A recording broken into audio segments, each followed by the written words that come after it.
Hello students, welcome to Atul sir commerce classes. Students, जैसे कि आपको पता ही है, हम अतुल सर कॉमर्स क्लासेस पे आपके लिए 12th बिजनेस स्टडीज का एक ऐसा कोर्स लेके आए हैं जहां 100 दिनों के अंदर और 100 लेक्चर्स के अंदर हम आपको पूरी 12th क्लास की बिजनेस स्टडीज कवर करवा देंगे। तो स्टूडेंट्स, इसी कोर्स के अंदर अभी तक हम 10 लेक्चर्स को अपलोड कर चुके हैं। अगर आपने वो लेक्चर्स नहीं देखे हैं तो फटाफट से पहले उन लेक्चर्स को देखिए और अपने फ्रेंड्स को भी दिखाइए ताकि आपको वो टॉपिक्स बड़े अच्छे से समझ में आ जाएं। उसके बाद इस वीडियो को देखिए जिससे कि ये वीडियो भी आपको बड़े अच्छे से समझ में आ जाए। तो स्टूडेंट, आज इसी कोर्स में हमारा 11th डे है और इस 11th डे के अंदर आज जो हम टॉपिक कवर करेंगे that is coordination, the essence of management. तो स्टूडेंट्स, देखते हैं इसका मतलब क्या है। तो coordination, the essence of management. Students, coordination का मतलब हमने लास्ट लेक्चर में डिस्कस करा। अलग अलग से डिपार्टमेंट्स हैं, हमें सभी डिपार्टमेंट्स की एक्टिविटीज को सिंक्रोनाइज करना है। सिंक्रोनाइज का मतलब उसमें बैलेंस मेंटेन करना है जिससे कि ओवरऑल ऑर्गेनाइजेशन के गोल्स को हम अचीव कर सकें। तो दैट इज द कोऑर्डिनेशन। अब क्वेश्चन अराइज होता है, what is the meaning of coordination, the essence. Essence का बच्चे मतलब होता है बेस, नेसेसिटी, जिसके बिना कुछ भी ना हो सकता हो। तो स्टूडेंट्स, कुछ लोग कहते हैं कि कोऑर्डिनेशन मैनेजमेंट का एक अलग से फंक्शन है, जैसे planning, organising, staffing, directing, controlling को आप अलग अलग कर सकते हो, वैसे कोऑर्डिनेशन को भी अलग से कर सकते हो। बट ऐसा नहीं है। कोऑर्डिनेशन जो है वो एक अलग से फंक्शन नहीं है, वो सभी फंक्शंस का पार्ट है। मतलब कोऑर्डिनेशन मैनेजमेंट का बेस है। कोई भी एक्टिविटी मैनेजमेंट के अंदर ऐसी नहीं है जिसको कि आप बिना कोऑर्डिनेशन के कर सकते हैं। तो why coordination is the base of the management, why it is so much important और why it is the essence of management। दो मेन रीजंस हैं जिसकी वजह से हम कह सकते हैं कि कोऑर्डिनेशन मैनेजमेंट का एसेंस है। स्टूडेंट्स, एनसीईआरटी के अंदर ये टॉपिक पैराग्राफ की फॉर्म में है, बट बड़ा इंपॉर्टेंट टॉपिक है, बोर्ड में आएगा तो आपने पैराग्राफ की फॉर्म में अटेम्प्ट नहीं करना। तो अभी हम देखेंगे कैसे अटेम्प्ट करना है, उससे पहले हम थोड़ा सा इसको समझ लेते हैं। तो दो रीजंस हैं। फर्स्ट है, coordination is needed to perform all the functions. आप जितने भी फंक्शंस परफॉर्म करेंगे सभी में कोऑर्डिनेशन करेंगे। कोऑर्डिनेशन का मतलब ही क्या है? बैलेंस मेंटेन करना। तो आप कोई भी फंक्शन परफॉर्म करो उसमें आप बैलेंस ही तो मेंटेन कर रहे हो। देखते हैं, सबसे पहले जब आप प्लानिंग करोगे तो प्लानिंग के अंदर भी बेसिकली हम कोऑर्डिनेशन का ही तो काम करेंगे। आप ऑर्गेनाइजेशन के गोल्स को सेट करोगे और उसके बाद आप डिपार्टमेंट्स के गोल्स को सेट करोगे। तो स्टूडेंट, जब आप ऑर्गेनाइजेशन के गोल्स को सेट करेंगे और डिपार्टमेंट्स के गोल्स को सेट करेंगे तो उसके बीच में आपस में बैलेंस ही तो मेंटेन करवाना है।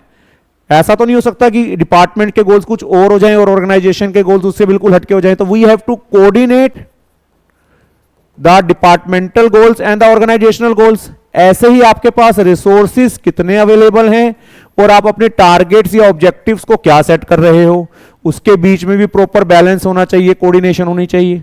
तो बेसिकली जब आप प्लानिंग कर रहे हो, you are trying to maintain coordination between the organisational goals and the departmental goals.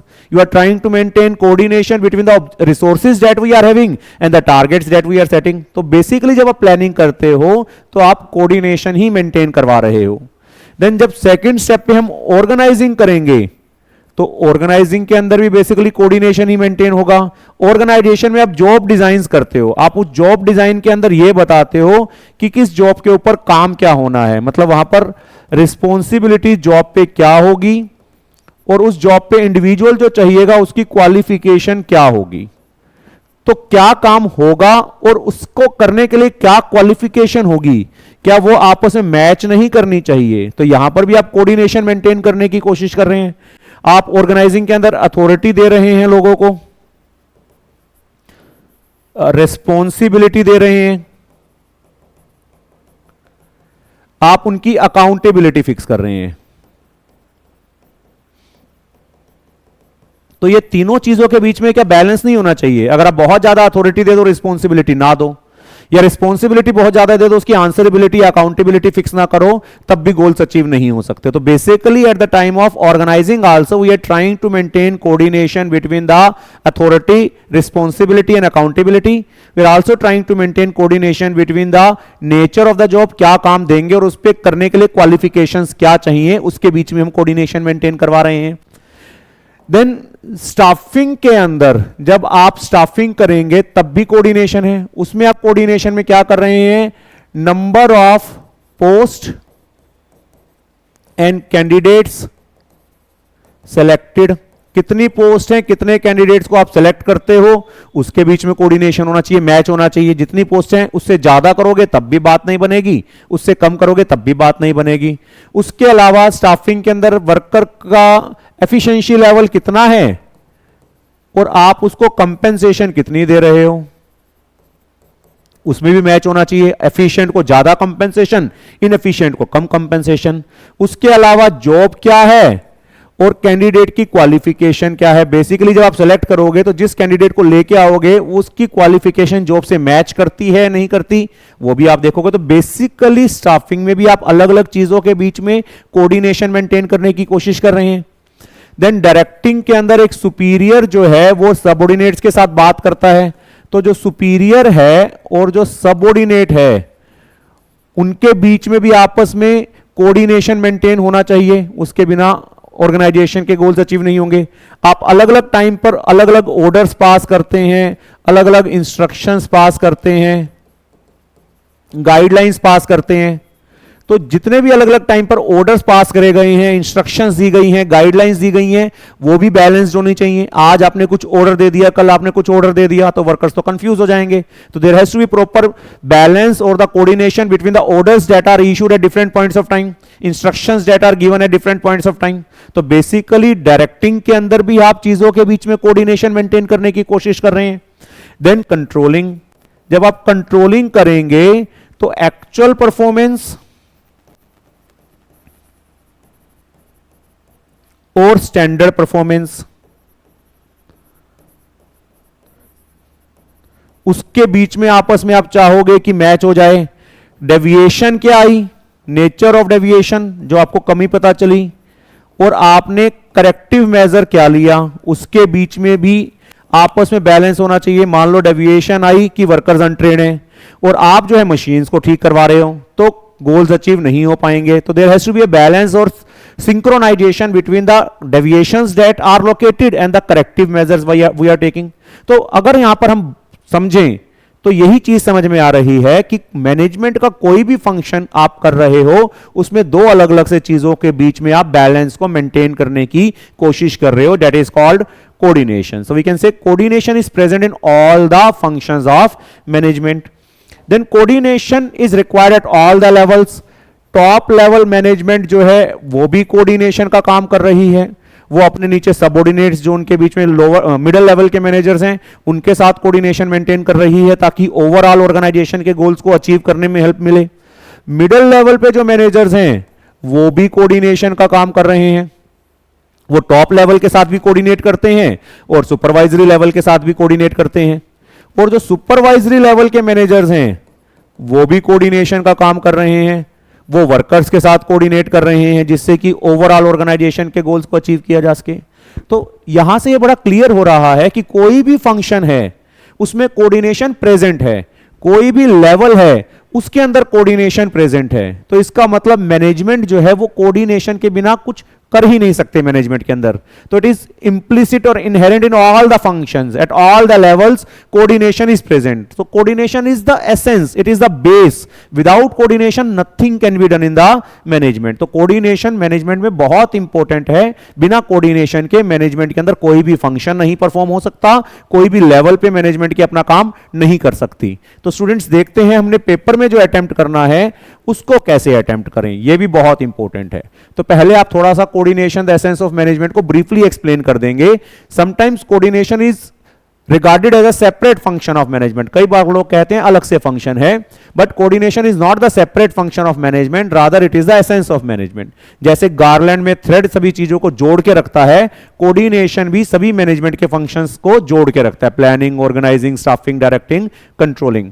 तो कोऑर्डिनेशन को क्यों मैनेजमेंट का एसेंस कहा जाता है? दो कारण है, एक तो सभी फंक्शंस के अंदर कोऑर्डिनेशन प्रेजेंट है, दूसरा सभी लेवल्स पे कोऑर्डिनेशन प्रेजेंट है। तो coordination is needed to perform all the functions of management. Planning में बच्चे मैंने आपको बताया coordination begins to be perform right from the planning stage, जहां coordination between the master plan of the organisation, अगर हम यहां पर देखते हैं ऑर्गेनाइजेशन का जो मास्टर प्लान है और जो प्लान्स ऑफ ईच डिपार्टमेंट है, उसके बीच में आप कोऑर्डिनेशन मेंटेन करवाओगे। There is a coordination between objectives set and the available resources. आपने ऑब्जेक्टिव्स क्या सेट करे और आपके पास रिसोर्सेज क्या है, उसके बीच में कोऑर्डिनेशन मेंटेन करवाएंगे। देन ऑर्गेनाइजिंग के अंदर coordination is sought between human resource, किस टाइप का ह्यूमन रिसोर्स आपको चाहिएगा और किस टाइप की एक्टिविटीज आप उससे करवाना चाहेंगे, उसके बीच में बैलेंस होना चाहिए। उसके अलावा आप जो उनको अथॉरिटी देंगे, आप जो उनको रिस्पॉन्सिबिलिटी देंगे और उनकी अकाउंटेबिलिटी फिक्स करेंगे, उसके बीच में बैलेंस होना चाहिए। अगर उसके बीच में बैलेंस नहीं है तो गोल्स को कभी भी अचीव नहीं कर पाएंगे।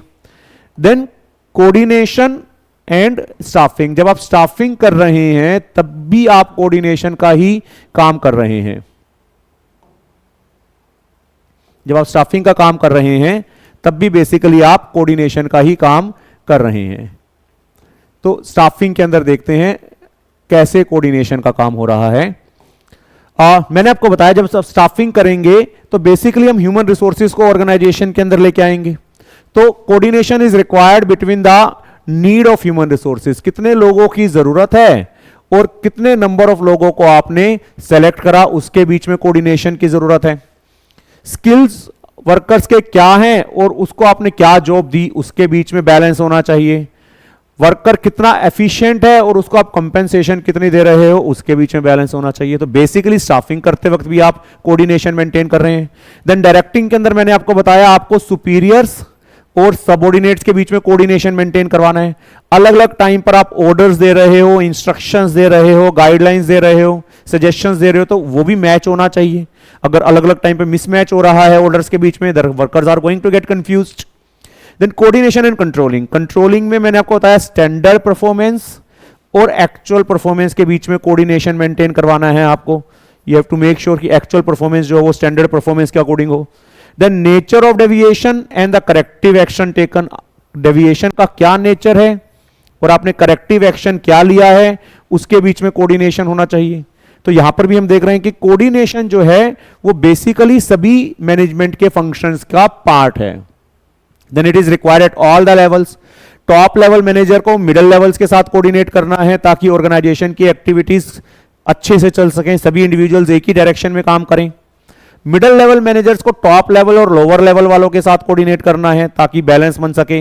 ऑपरेशनल लेवल या जो सबसे लोअर लेवल के मैनेजर्स हैं उनको वर्कर्स के साथ कोऑर्डिनेट करना है ताकि ऑर्गेनाइजेशन के प्लान्स को अच्छे ढंग से इंप्लीमेंट किया जा सके। तो यहां से हम एक कंक्लूजन निकालते हैं कि coordination is implicit and inherent in all the functions of an organisation. कोई भी फंक्शन करो सभी में कोऑर्डिनेशन, इंप्लिसिट का मतलब एक इंटीग्रल पार्ट है, उसका एक बड़ा इंपॉर्टेंट पार्ट है। And at all the levels of organisation, सभी लेवल्स का कोऑर्डिनेशन एक इंपॉर्टेंट पार्ट है। बिना कोऑर्डिनेशन के कोई भी फंक्शन नहीं हो सकता, बिना कोऑर्डिनेशन के कोई भी लेवल का काम नहीं हो सकता। So it is therefore regarded as the essence of management rather than a separate function. तो हम कह सकते हैं कि कोऑर्डिनेशन जो है वो मैनेजमेंट का एसेंस है, एक अलग से फंक्शन नहीं है। तो स्टूडेंट्स, उम्मीद है आपको ये टॉपिक बड़े अच्छे से समझ में आया। हमारी कोशिश हमेशा से ये रहेगी कि बड़ी इजी लैंग्वेज में और बड़ा डिटेल्ड वे में आपको हर एक टॉपिक समझाएं, जिससे कि आप पेपर के अंदर किसी भी कंसेप्ट में कहीं पर भी कोई कंफ्यूजन आपको ना हो और आप बड़े अच्छे ढंग से उसको अटेम्प्ट कर सकें। तो स्टूडेंट्स, मेरी एडवाइस यही रहेगी कि आप हर एक टॉपिक का अच्छे से नोट्स बना लें, अपना एक रजिस्टर मेंटेन करें, जिससे कि एग्जाम टाइम में आपको कोई प्रॉब्लम ना हो। तो स्टूडेंट्स, मिलते हैं जल्द ही नेक्स्ट टॉपिक के साथ। Thank you.